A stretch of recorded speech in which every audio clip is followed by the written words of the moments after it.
अस्सलाम वालेकुम, welcome to my channel FH cooking and baking. उम्मीद करती हूँ कि सब खैरियत से होंगे। आज की ये रेसिपी बहुत ही मज़ेदार, इजी और क्विक होने वाली है क्योंकि आज हम बनाने जा रहे हैं बहुत ही सिंपल और इजी रेसिपी। तो चलिए स्टार्ट करते हैं। यहाँ पे मैंने ले लिया है 1 लीटर दूध और साथ ही उसके अंदर मैंने ऐड कर दिया है 2 अदद सब्ज़ छोटी इलायची और उसको मिक्स कर दिया है। और उसके बाद यहाँ पे हम इसको रख देंगे बॉयल होने के लिए। और उसके बाद मैं इसके अंदर ऐड करूँगी कुछ रस जो कि मैंने ले ली है 3 अदद, जो कि बहुत ही ज़्यादा क्रंची हैं।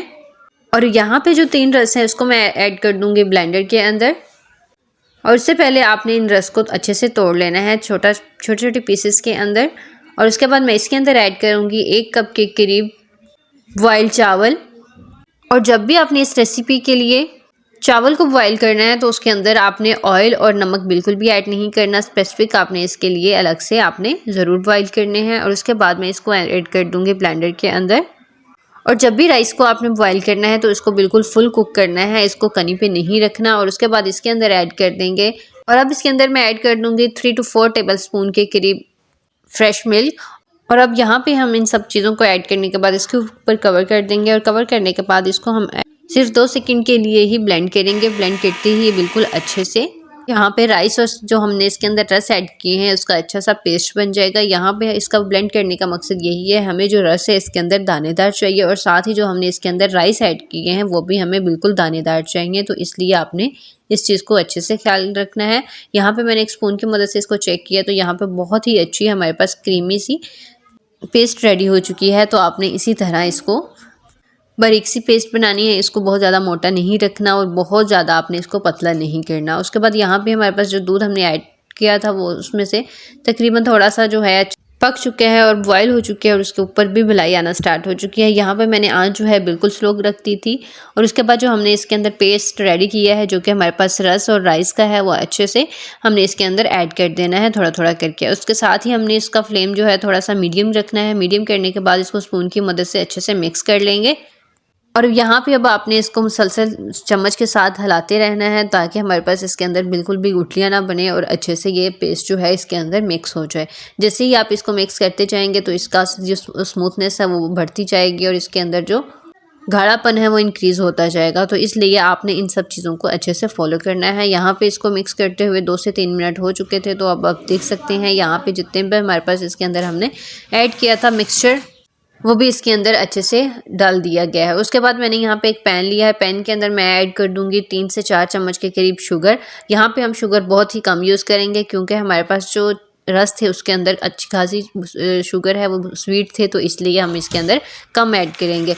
यहाँ पे ऐड करने के बाद मैंने फ्लेम को जो है बिल्कुल लो दम वाली साइज़ पे रखा था ताकि ये अच्छे से मेल्ट हो जाए। और आप देख सकते हैं यहाँ पे बिल्कुल अच्छे से मेल्ट होना स्टार्ट हो चुकी है। यहाँ पे हमने जो भी इसके अंदर शुगर ऐड करनी है वो कैरामलाइज ही करनी है, आपने सिंपल शुगर ऐड नहीं करनी है। उसके अंदर 2 मकसद है। एक तो ये जब इसके अंदर हम ये वाली शुगर ऐड करेंगे तो हमारे पास जो खीर होगी वो बहुत ही ज़्यादा गाढ़ी हो जाएगी। और सेकेंड ये कि इसका कलर जो है बहुत ही ज़्यादा रिच आता है, बहुत ही ज़्यादा प्यारा आ जाता है। तो इसलिए आपने इन सब चीज़ों को अच्छे से स्टेप बाय स्टेप फॉलो करना है। और आपने शुगर इसके अंदर जो ऐड करनी है वो कैरामलाइज ही यूज़ करनी है। यहाँ पे आप देख सकते हैं इसको बनाते हुए 2 से 3 मिनट हो चुके थे और आपने यहाँ पे फ्लेम बिल्कुल ही लो रखनी है। यहाँ पे मीडियम या हाई नहीं करनी ताकि हमारे पास जो शुगर है वो बिल्कुल ब्लैक ना हो और इसका कलर जो है हमारे पास गोल्डन ही है। और आप देख सकते हैं ये अच्छे से रेडी हो चुकी थी और अब हमने कैरामलाइज जितनी भी शुगर थी वो इसके अंदर ऐड कर दी है। जैसे ही हमने इसके अंदर ऐड की है तो हमारे पास जो खीर है उसका कलर जो फ़ौरन से ही चेंज होना स्टार्ट हो जाता है। और जैसे ही हमारे पास कलर चेंज होगा तो इसका गाढ़ापन भी बढ़ता जाएगा। तो आप देख सकते हैं यहाँ पे मैंने जो फ्लेम है वो मीडियम रख दिया था ताकि ये अच्छे से पक जाए। और साथ साथ इसको आपने स्पून की मदद से हिलाता रहना है ताकि हमारे पास जो शुगर हमने इसके अंदर ऐड की है वो अच्छे से मेल्ट हो जाए।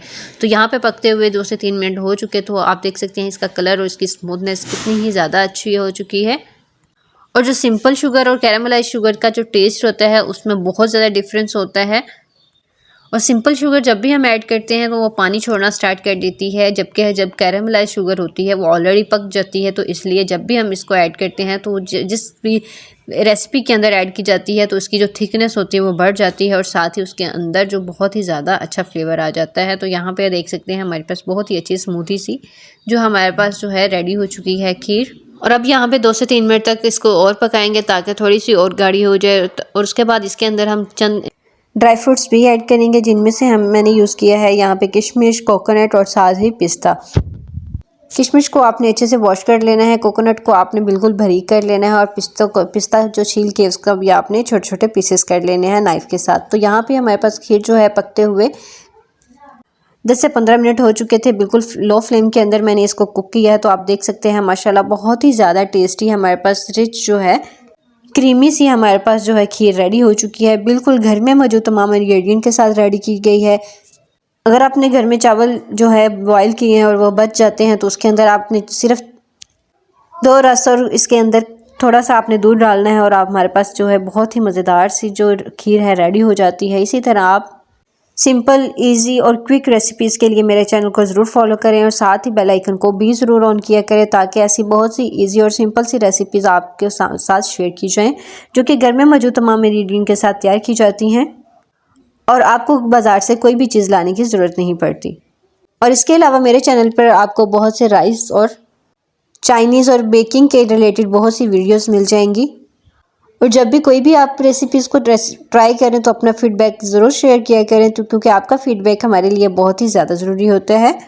और अगर वीडियो आपको अच्छी लगती है, अगर आपको रेसिपीज़ नहीं लगती हैं, और अगर आपको लगता है कि आपको कोई भी नई चीज़ सिखाई गई है तो अपना फीडबैक भी दिया करें और साथ ही लाइक भी ज़रूर किया करें। दूसरों के साथ शेयर करना मत भूला करें, क्योंकि दूसरों के साथ अपना नॉलेज शेयर करना भी सदका जारिया होता है।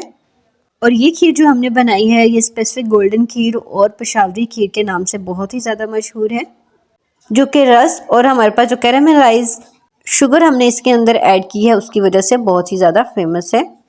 तो अब यहाँ पे जितने भी हमारे पास ड्राई फ्रूट्स थे वो इसके अंदर मैंने ऐड कर दिए हैं। यहाँ पे मैंने 2 तरह की सर्विंग रेडी की है, क्योंकि एक जो है मैं आपको ठंडा करके दिखाऊंगी इसका टेक्सचर कैसा होगा, और एक जो है मैं इसके अंदर गर्म ही यूज़ करके आपको दिखाऊंगी।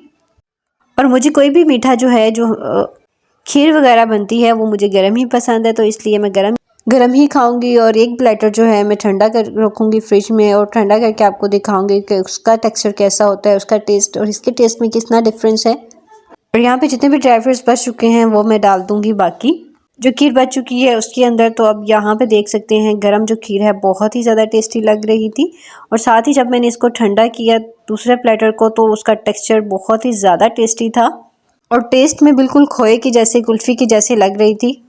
अगली वीडियो तक के लिए अल्लाह हाफिज़। वीडियो अच्छी लगी हो तो लाइक, सब्सक्राइब और शेयर करना मत भूलिए। Thank you.